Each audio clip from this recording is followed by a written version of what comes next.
श्री गुरु भक्ति योग। शिष्य को शिक्षा दे सकें और जो स्वयं जो शिक्षा दें उसको अपने आचरण में भी ला सकें, वही गुरु हो सकते हैं।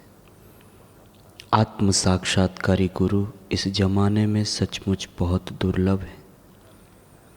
अपने गुरु की सेवा करने वाले शिष्य को दूसरों के समक्ष लज्जित नहीं होना चाहिए, संकोच महसूस नहीं करना चाहिए। गुरु का उच्चिष्ट प्रसाद यानी गुरु की थाली में बचा हुआ प्रसाद जो ग्रहण करता है वह गुरु के साथ एकत्व का अनुभव करेगा।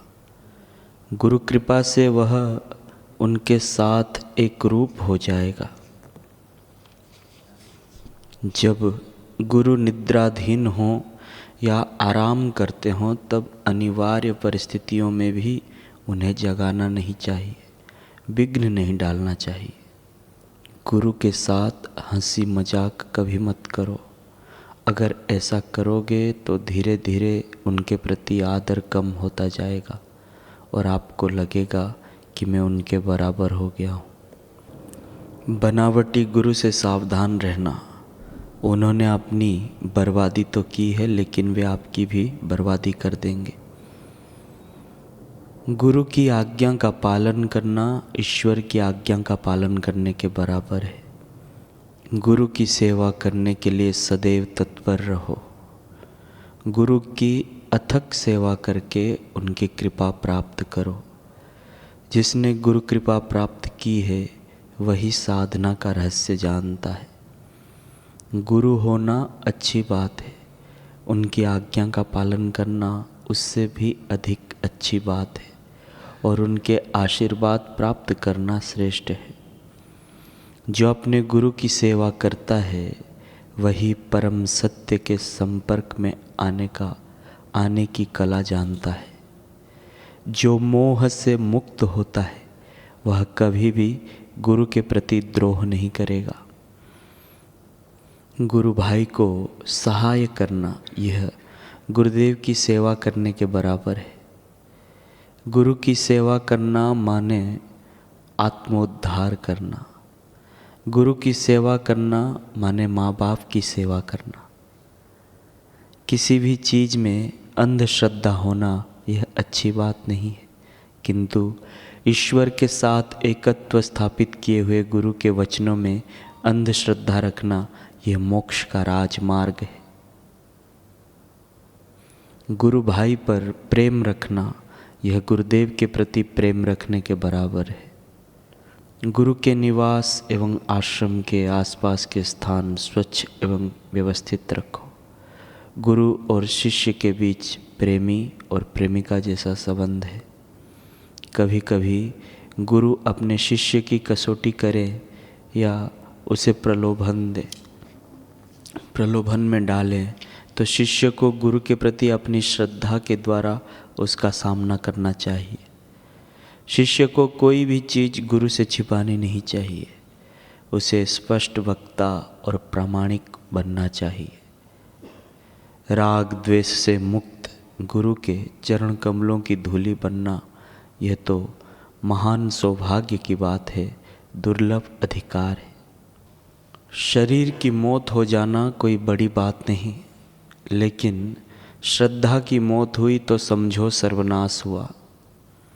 अगर तुमने 10 साल तक भी ब्रह्मनिष्ठ गुरु के आदेश अनुसार साधना की हो, फिर भी यदि तुम्हारी श्रद्धा चली गई तो वहीं पहुंच जाओगे जहां से 10 साल पहले चले थे।